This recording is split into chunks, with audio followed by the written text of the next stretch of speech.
Hello friend, welcome to my YouTube channel. आज का जो हमारा टॉपिक है ये एक क्विज है on the topic of electrical safety quiz. So अब हम चलते हैं अपने वीडियो की तरफ, अपने टॉपिक की तरफ। तो this is our first question.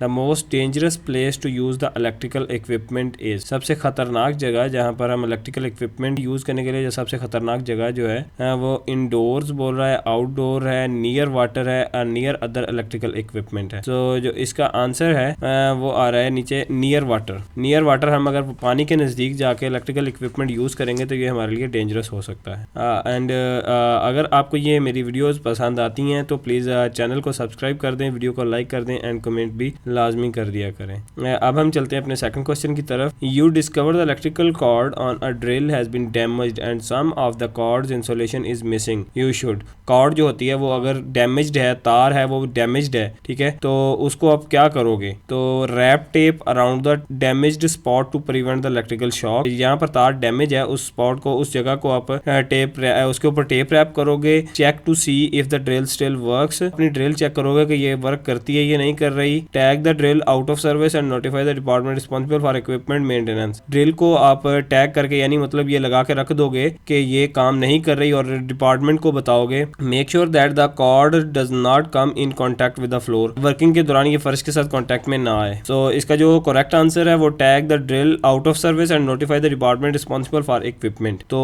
आप ड्रिल को टैग करके रख दोगे कि ये आउट ऑफ सर्विस है, मतलब हम इसके साथ काम नहीं कर सकते, और डिपार्टमेंट को, जो रिस्पॉन्सिबल डिपार्टमेंट है, उसको आप बताओगे कि ये इक्विपमेंट खराब है। And next question, the safest ladder to use around electricity is. सबसे सेफेस्ट जो लेडर है इलेक्ट्रिसिटी के अराउंड यूज करने के लिए वो कौन सा है? वुड है, यानी लकड़ी है, फाइबर ग्लास है, एल्यूमिनियम है एंड ए स्टेप स्टूल है। तो यहाँ पर जो सबसे जो सेफेस्ट लेडर है वो यहाँ पर आता है फाइबर ग्लास। क्या फाइबर ग्लास जो होता है ये सेफेस्ट लेडर होता है इलेक्ट्रिसिटी के अराउंड यूज करने के लिए। Fourth question, the earth, water, concrete and the human body are all conductors of electricity. क्या वो कह रहा है कि जमीन, पानी, concrete and the human body, और जो इंसानी बॉडी होती है, ये कंडक्टर हैं इलेक्ट्रिसिटी के। क्या ये बात दुरुस्त है या गलत है? तो ये बात बिल्कुल सही है। मतलब कि जो वाटर है उसके अंदर भी इलेक्ट्रिसिटी गुजर सकती है, बिजली गुजर सकती है, ठीक है, कंक्रीट के अंदर भी गुजर सकती है, ह्यूमन बॉडी के अंदर से और जमीन के अंदर से भी गुजर सकती है। Next question, the effect of an electrical shock on the body depends upon all of the following except. वो कह रहा है कि जो इलेक्ट्रिकल शॉक है वो किन चीजों के ऊपर डिपेंड करता है, एक के अलावा, ठीक है, मतलब इनमें से एक जो है उसके ऊपर ये डिपेंड नहीं करता, जिसमें करंट आ सकता है, पाथ आ सकता है, ड्यूरेशन हो सकता है, ये बॉडी वेट। एंड इसके बारे में जो डिटेल्ड वीडियो एक मैं बना चुका हूँ वो हमारे चैनल के ऊपर अपलोड है, ठीक है, आप वहां पर जाके देख सकते हैं। लेकिन अभी हम इसके आंसर की तरफ चलते हैं, तो वो है जी बॉडी वेट। बॉडी वेट के ऊपर ये डिपेंड नहीं करता। Injuries from the electricity can include which of the following. Electricity से जो इंजरीज होती हैं इनमें कौन कौन सी इंजरीज जो है वो इसमें आती हैं? इसमें electric shock that may or may not result in electrocution, falls, burns and all of above. So अब हम इसके आंसर की तरफ चलते हैं। तो इसका जो आंसर है वो ऑल ऑफ अबव, यानी ये सारी की सारी तीन की तीनों इंजरीज जो होती हैं ये सारी इलेक्ट्रिसिटी जो होती है, इंजरी ड्यू टू इलेक्ट्रिसिटी जो होती हैं उनमें उनके कैटेगरी में फॉल करती हैं। क्वेश्चन नंबर 7 है जी, electric shock occur when a person becomes part of the. Electric shock कब लगता है? जब एक पर्सन जो होता है पार्ट होता है, एक सर्किट का पार्ट होता है, एक सर्किट का हिस्सा होता है, पाथ होता है, टीम होता है, या फिर हैजर्ड, ठीक है, खतरे का हिस्सा होता है, ठीक है। तो यहाँ पर जो होता है इसका जो आंसर है वो है कि जब एक इंसान या एक पर्सन जो होता है, एक ह्यूमन बॉडी जो होती है, जब सर्किट का हिस्सा बनती है देन ही उसको जो होता है इलेक्ट्रिक शॉक लगती है। And question number 8, which of the following is acceptable by the standard. Standard से कौन सी चीज जो होती है वो एक्सेप्टेबल है? इन चार चीजों में से कौन सी चीज या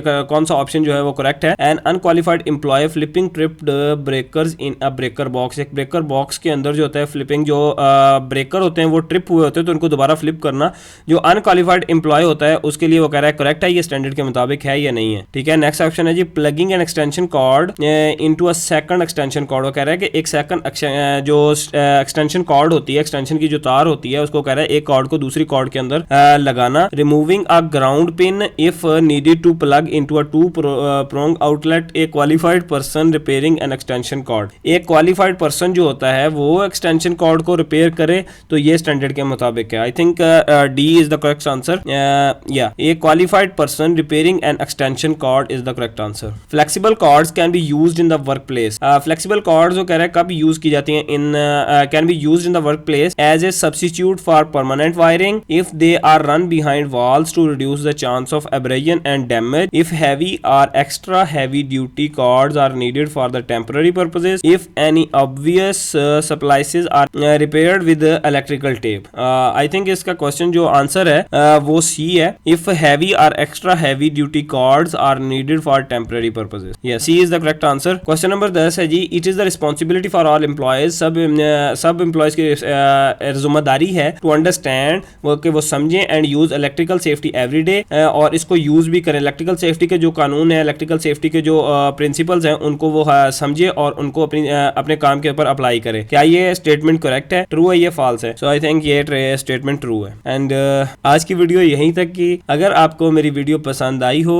तो प्लीज़ चैनल को सब्सक्राइब कर दें एंड लाइक भी कर दें और साथ कमेंट भी कर दें. Thank you very much.